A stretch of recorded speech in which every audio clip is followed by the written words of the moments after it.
Hi, and welcome to this episode of I've Got This Kid. I'm your host, Cherina Williams, licensed speech and language pathologist, homeschooling mom of 2, wife of 1, excited that Christmas just passed, but sad that it passed, excited that New Year's is coming, but sad that Christmas is almost over. That means that my time for drinking warm vanilla milk is almost over, but it's going to be okay. It really is going to be okay. World changers. If you have not done so already, please go and pick up a copy of Watch Me Connecting to Your Child Through Play. It is not too late to gift somebody a late Christmas gift. Or if you did not see that person yet and you order a copy, they won't necessarily know that you ordered late and it's still for Christmas. So it's all still exciting. Either way, the book is still exciting. So I want you to go and pick up a copy for yourself or some well-deserving person that you love in this world who would benefit from learning how to connect with their child through play. So world changers, last week, I had an interesting time and a fun time, as always, talking about hyperlexia with you guys. And if you tuned into that episode, then you are now like the master at understanding at least that there are 4 different ways that hyperlexia can play out in a little sugar, but also that there's so much more information and that you literally have to become Inspector Gadget to figure out what applies to your sugar in relation to this term. And for you guys who are newly tuning in and you're like, what the heck are you talking about? Hyperlexia is the ability to read before the age of 2. It's for our little sugars who are out there decoding words and behaving like rock stars as far as reading is concerned. But there's 4 different ways that it can kind of play out. There are some sugars who are just straight up hyperlexic and they're precocious readers, right?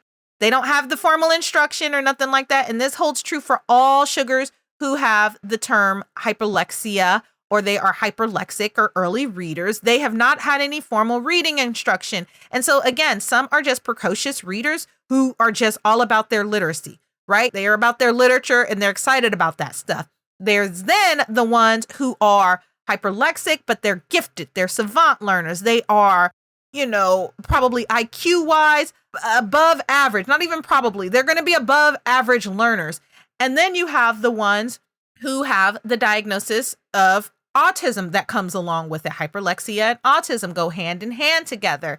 There may be some gaps in development with the language milestones or the social milestones. And then the final group is the ones who have autistic-like behaviors, but they are not necessarily autistic. And you don't find out until later down the line because a lot of the early symptoms that are related to autism go away by 2nd grade. Crazy, right? But these are the 4 categories of hyperlexia and where a sugar may possibly fall. And this is what the research knows at this point. If I'm a guessing woman, 20 years from now, they'll know even more about it because that's just how us researchers roll. It's not enough to know enough without knowing a little bit more because we want to be able to pinpoint and understand as much as possible to make the best decisions for our people that we serve, the sugars that we serve. And so today, I'm going to spend my time debunking myths that come along with hyperlexia because for the people who do have some kind of understanding about hyperlexia, they might assume that hyperlexia and giftedness automatically go together, or hyperlexia and autism automatically go together. And this may or may not be true, but based on what I just said, now you know that that's not true. But we're going to break that down. So myth 1. Being an early reader with hyperlexia will help other academic areas. So here's the deal. You can have strong cognitive thinking skills, strong academic skills, and strong speaking skills. That's the ability to produce words with poor social interaction. Don't scratch your head on me. You can have strong speaking skills and poor social interactions, right? You can have difficulties relating information to your real life. You can also have difficulties with comprehension. And so for some sugars, right, hyperlexia will definitely help their learning in other areas because it'll be a strength, right? But on the other hand, for some sugars, hyperlexia is just a tool to memorize language but not necessarily apply it to their world. And so again, it really is based on where your sugar falls. And you can't just make the assumption that everything else is going to be great, because every sugar has strengths and weaknesses academically. And it's very rare for a sugar to master everything academically. So that is a myth. Myth 2. If my sugar is hyperlexic, I can assume that they're gifted or savant. Wrong. That is not true. Now, what is true is that you can have hyperlexia and you can be gifted and a savant. You can have the two, but you can also be hyperlexic and be gifted and also have autism. Or you could be hyperlexic and have autistic-like characteristics and be gifted. Like, it's, oh my gosh, right? All of these things can happen at the same time. Generally speaking, hyperlexia means that sugar has great memory when it comes to recognizing and decoding text and numbers, right? It doesn't necessarily mean that they have the other traits that come along with giftedness or savant syndrome, because in general, with our gifted learners, they really are interested in the word and the word meaning and expanding on those word meanings. And they're not afraid of a challenge, whereas our sugars who are hyperlexic and have poor comprehension, they're not going to necessarily understand the word meaning outside of the context. They're not going to be able to expand upon that meaning. They're only going to stick with the word meaning and go from there. Myth 3. It is enough to be able to recognize text patterns. What is a text pattern? A text pattern is simply looking at words that come together and form words.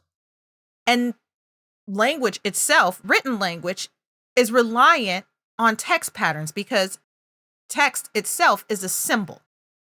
And it's a symbol for a word. When you think about written language, all it is symbols. Every language has a symbol system associated with being able to interpret the word, interpret the meaning of that word. Every language has that. There's also a number system that comes along with that. And so recognizing text patterns is definitely helpful in understanding how to decode a word. But text patterns also rely heavily upon meaning and memory. Not meaning. They rely heavily upon memory. And this is how many children with hyperlexia learn how to read early. They have the ability to memorize these text patterns and recognize them in other words, to decode them in other words, to say them out loud. But that doesn't mean that it's synonymous with being able to understand what's being said and have that higher level thinking and reasoning that comes along with reading. We use reading to understand what we're not saying out loud. Think about that. When we're reading something, it's words that we may or may not say out loud that we're trying to convey on paper to be able to understand and interpret that. There's some meaning behind a text. It's not just that symbol or that word. There's something to it, right? And so you also have to extract meaning, not just from the text, but as language gets more complex, written language that is, through books. You think about when we get into our high school classes and we read the text.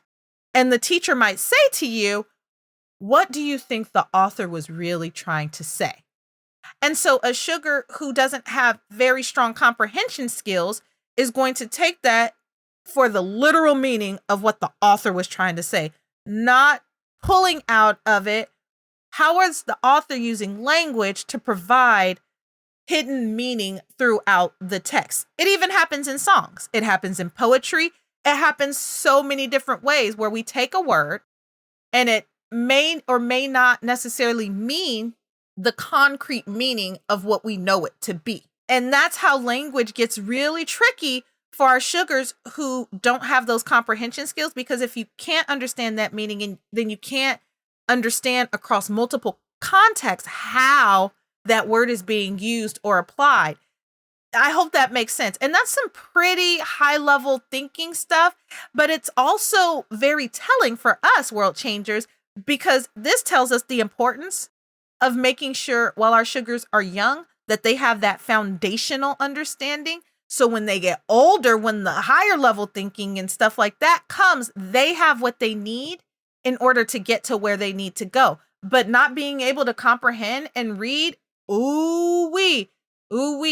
So no, it is not enough to rely on text patterns. It can be helpful initially, but we have to make sure that there, again, is comprehension associated with that. Myth 4. Hyperlexia and dyslexia are the same. Now, if you didn't listen to last week's episode, then you already know I hadn't mentioned nothing about dyslexia last week. The only thing that they have in common is the lexia, and lexia is related to reading. Hyper means advanced or higher level or exceeding ability to read, right? You can read based on a very, very advanced age. And for dyslexia, dys is without.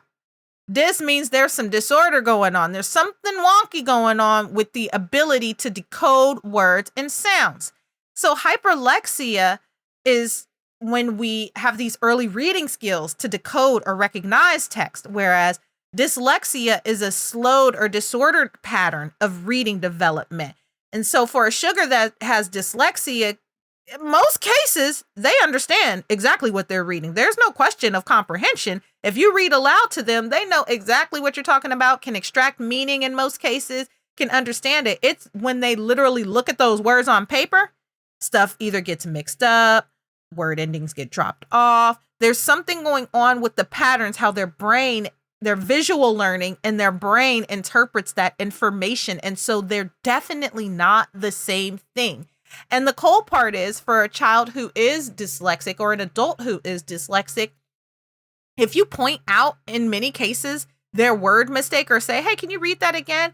Chances are they're probably going to get it right if it's an individual word, but it's something about the connected speech and the patterns that come along with that and the processing of language and reading language. And so they are not the same, but they are both related to reading. Myth 5. All children with hyperlexia will or will not have a diagnosis of autism spectrum disorder. This is not true.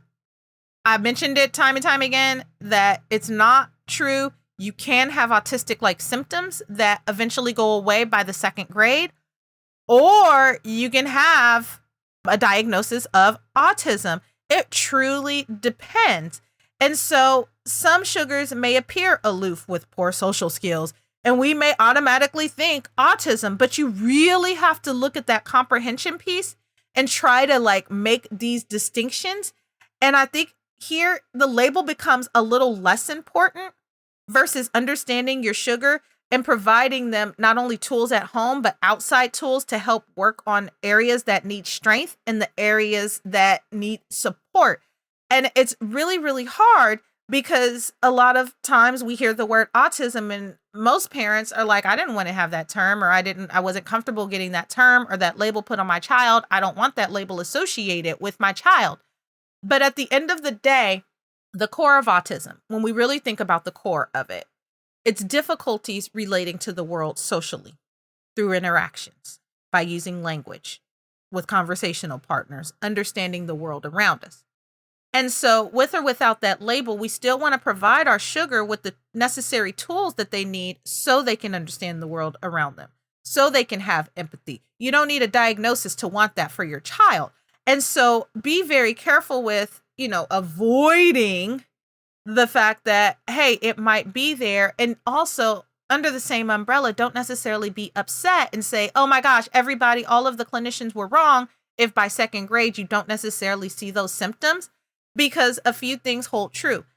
Everyone who has the diagnosis of autism will not need the same therapy. They will not need the same treatment. They will not need the same intervention.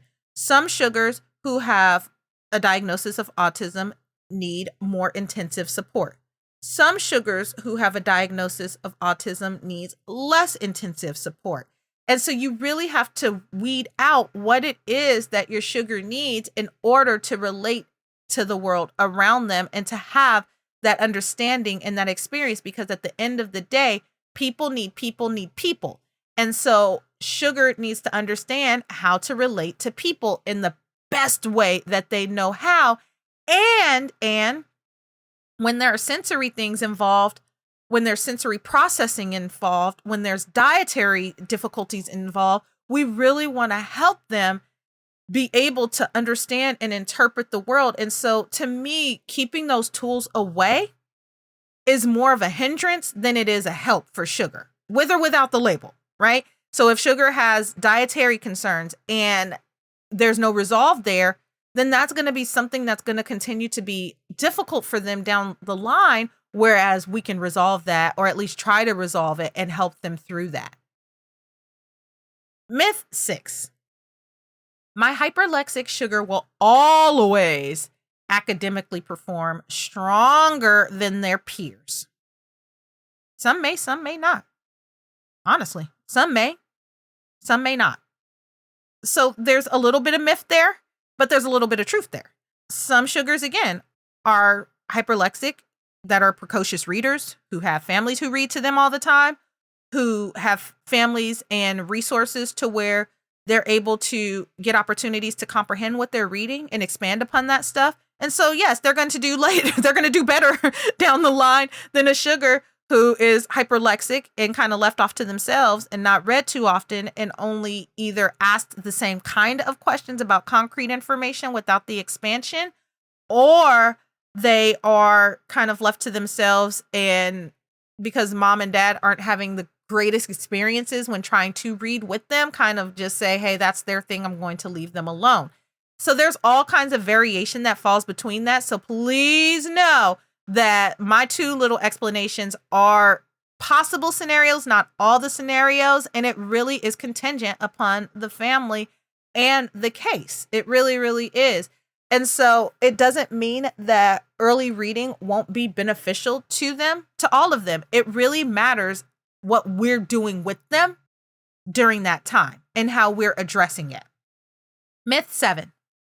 My sugar will need therapy because they are hyperlexic. Maybe. This is where your work comes in. You got to pay attention to some stuff. Is your sugar meeting language milestones?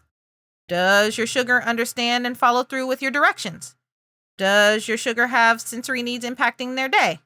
How do you know how to follow all this? Well, a wonderful book came out called Watch Me, Connecting to Your Child Through Play that talks about language milestones and gives you literally a checklist, a word list, and all kinds of stuff to help you keep track on their developmental milestones and what's expected at what age, but also when it's time to refer for speech therapy. My school of thought is this. If you are having difficulties with your sugar understanding language, learning new language, following directions, responding to their name, transitioning, those kinds of things, relating to the world around them, engaging in shared interaction and activities, then my thing is it's probably worth it to see somebody. But I also think that you should, as best as you can, with a fine-tooth comb, understand your sugar. So that way, when you're looking at, let's say, a symptoms list of autism or a symptoms list of language milestones, you're able to check off what is applicable and what's not applicable to your sugar. So that way you can make the best decision, because one simple label does not define all sugars in this world. It just doesn't, because everybody is different. And understanding that variation is going to help you. And even understanding yourself and how you learn is going to help you help them, because some of what they got came from you and some of what they got came from your parenting partner. And so the more you know, the more you grow. Gosh, that was a horrible pun. Myth 8. I should expose my sugar to fewer reading opportunities to stop this behavior. Please don't. Don't. It's just don't do that. Like, allow sugar to read. Just shift the way that you engage. That's all I want you to do. Shift the way that you engage with sugar. Try to inject yourself into the picture if they're sluggish, letting you become a part of things. Ask open-ended questions. Think abstract, not concrete. It's the difference between Picasso, right? Your more abstract painting, and Crayola, Cherina's paintings, right? It's going to be very, very house, bush, car, sun, clouds, very concrete stuff, right? You want sugar to share in these conversational exchanges and experiences. Conversational exchanges and experiences, Picasso, abstract. Very, what is this? What is that? Crayola, no depth. So you want to stay away from that. You don't want to stop avoiding reading opportunities because literacy and reading is just, there's too many benefits. It's too many benefits. But kind of changing things around and how you do things, how you engage, what information you're trying to get out of them, understanding who they are, man, please go for it. Please go for it. World changers, I said it last week and I'm going to say it again this week. For you world changers who are questioning whether or not your sugar has hyperlexia, this information that I'm giving you guys, it is simply the beginning of the road to learning. Like, it really is a lifelong experience. Learning your sugar, learning how they learn, learning characteristics and traits. That's a lifelong thing. Like, I homeschool and I'm still learning stuff about my sugars, and we're together all the time. And there's always something new to learn because guess what? Just like we grow and change, they grow and change. Things evolve. And so I just want you guys to get intentional through connecting, through paying attention, through growing, learning about them, and just doing everything that you need to do to make the best decisions for their lives and for your relationship that'll last for the long haul. And just be willing to know what you know and be cool with what you know, but also be good with what you don't know and find information. And within all of that, just keep taking 5 to 7 minutes a day to just play, to interact, to pay attention, even to observe what's really going on with them, because it makes a difference. And if you have any questions related to this episode or any past episodes, please don't hesitate to reach out to me by email at questions@I'veGotThisKid.com or on my socials, which are all in the links below.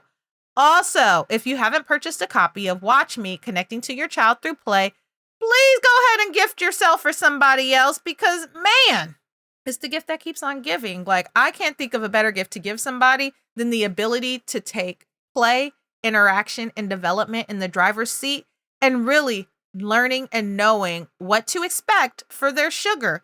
And I also want you to post a picture on your socials and tag me and tell me what you tried and rate the book. You can even take a picture of you and sugar in action. I want to see all of that stuff take place, and make sure to rate the book from the vendor you purchased it from. Also, I didn't say this last episode, but it was available last episode. Resources are available to you below. Not only where I found this stuff, but also stuff for you, online resources, parent resources to look at savant syndrome, to look more into giftedness, books for you to consider, because again, by knowing, by applying, by observing, by understanding, only then can we be empowered to make the best decisions for ourselves and for our sugars. And until then, world changers, we are on break until 2022. I'm excited, but not excited. Like, I'm excited for the break, but I'm not excited. You know, excited, not excited. But I want you to keep up with me on my socials or on my website for things to come, because we got a lot of cool things in store for 2022 that I'm really looking forward to. So world changers, be safe. Merry Christmas again. I know it's 2 days past, but still, Merry Christmas.